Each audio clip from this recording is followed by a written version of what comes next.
Soldier Mage King, Chapter 20, Beauty and the Beast. Arthur was beginning to wonder if Merlin had a point when she called Katrina a troll. She was horrible, and now that horridness was aimed squarely at Merlin.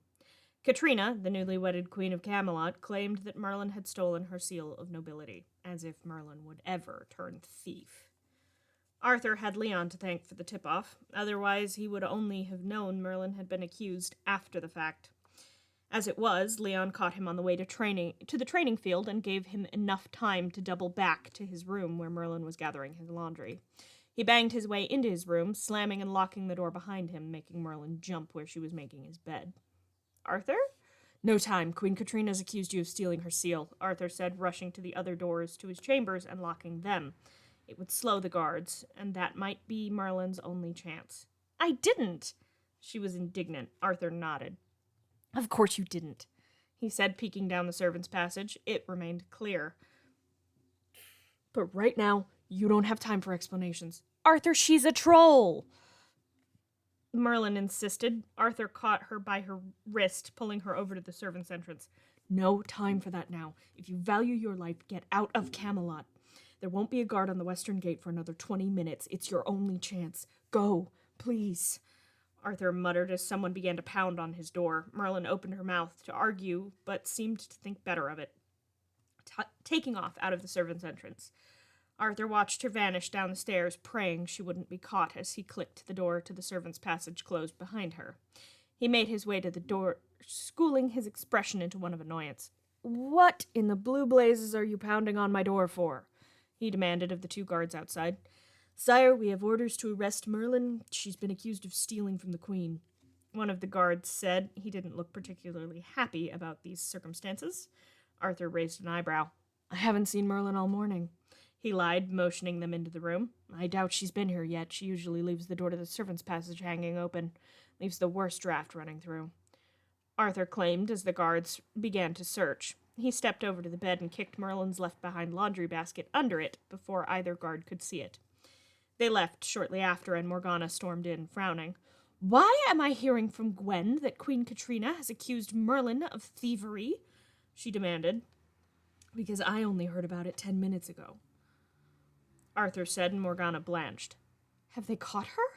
She asked, sinking down into a chair. No, and if she takes my advice, she'll get out of Camelot as quickly as possible, Arthur said, pacing. Morgana lifted an eyebrow at him. Your advice? She blinked. You found her before the guards did. You helped her get away, Morgana whispered. That's ridiculous, Morgana. I would never help someone evade the king's justice, Arthur said, and Morgana laughed.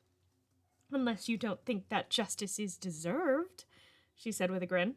I'll leave you to hunt your thief, then, Morgana said with a conspiratorial wink. The next day, Leon reported that they had picked up Merlin's trail to the west of Camelot, finding a quickly abandoned camp. Arthur's heart sank. If she was smart, she'd head for Eldor.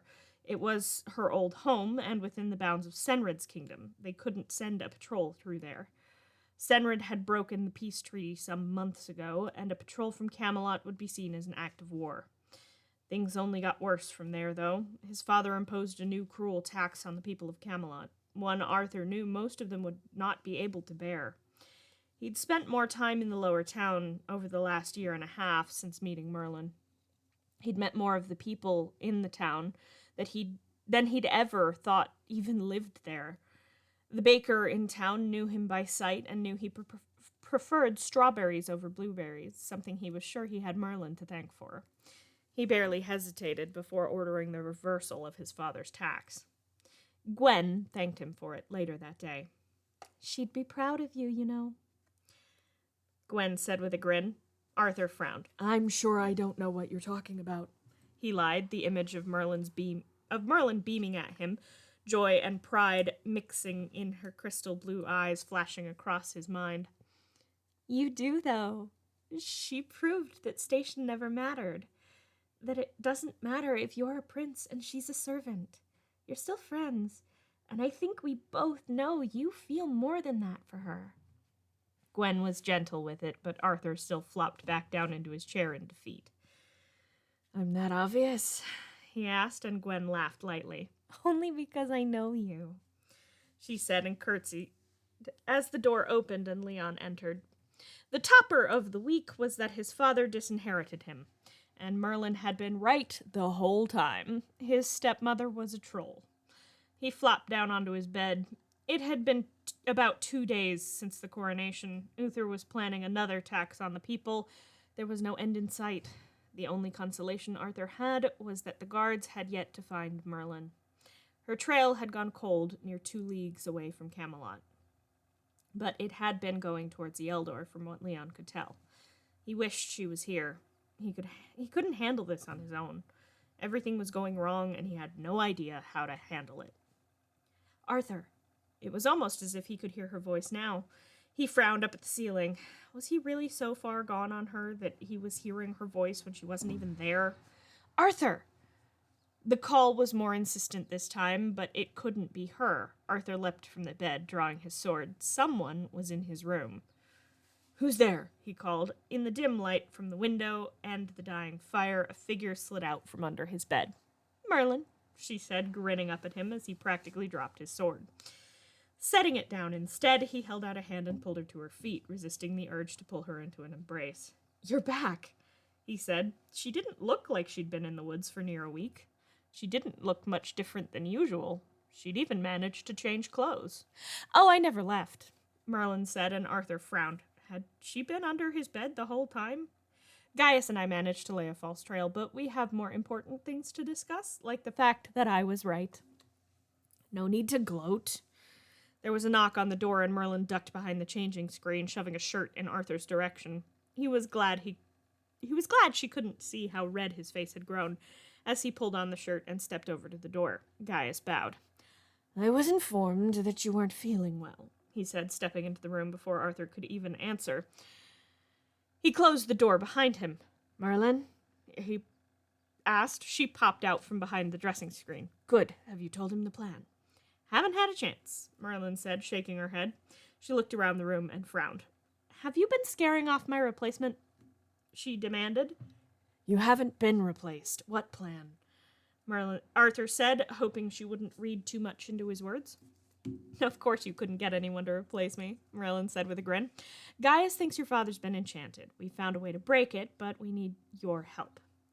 How do I help? Arthur asked, and Gaius pulled a corked vial out of his sleeve. We need your father to cry. The only way to achieve that is for him to believe you're dead. Gaius explained, never one to mince words. Don't worry, it's temporary. I've the antidote, Merlin said, and Arthur felt strangely reassured. 1 drop of the antidote will reverse the effects almost immediately, Gaius added. Arthur frowned at the bottle in his hands. You're sure? He asked as Merlin finished straightening the table and stepped back over to them. She and Gaius nodded. Arthur popped the cork on the bottle and downed the contents. His last view, before the world went dark, was of Merlin's eyes, looking down at him a bit worried. His vision cleared, and he blinked at Merlin, who yanked him to his feet. There was a fight happening in his chambers. His father seemed to have snapped back to his senses and was battling the troll. He leapt into the fight without even thinking about it, getting the upper hand on Katrina's slimy servant Jonas and skewering the troll herself, forcing everyone to flee his chambers at the stench she let off as she died. Coughing and gagging, Arthur didn't see the guards rush up to them until 2 of them seized Merlin. Panic took over, and he made to lunge for them when Uther spat out a command. Release her at once, the king called, and the guards dropped Merlin, confused. Have someone get in there and clean out that chamber, he called, and the guards rushed off to fetch what Arthur hoped would be a multitude of servants. No one should have to deal with that alone. He caught Merlin's eye, and both of them had to turn away before they burst out laughing. Once the whole castle had been scrubbed and aired out, Arthur sought Merlin out.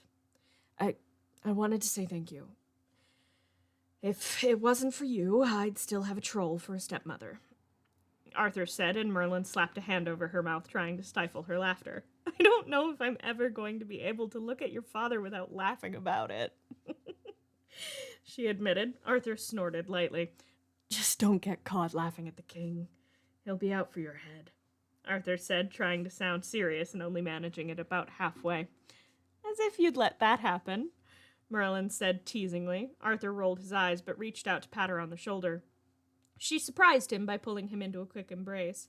Before he could process how wonderful it felt to hold her close, she had pulled back and picked up her laundry basket.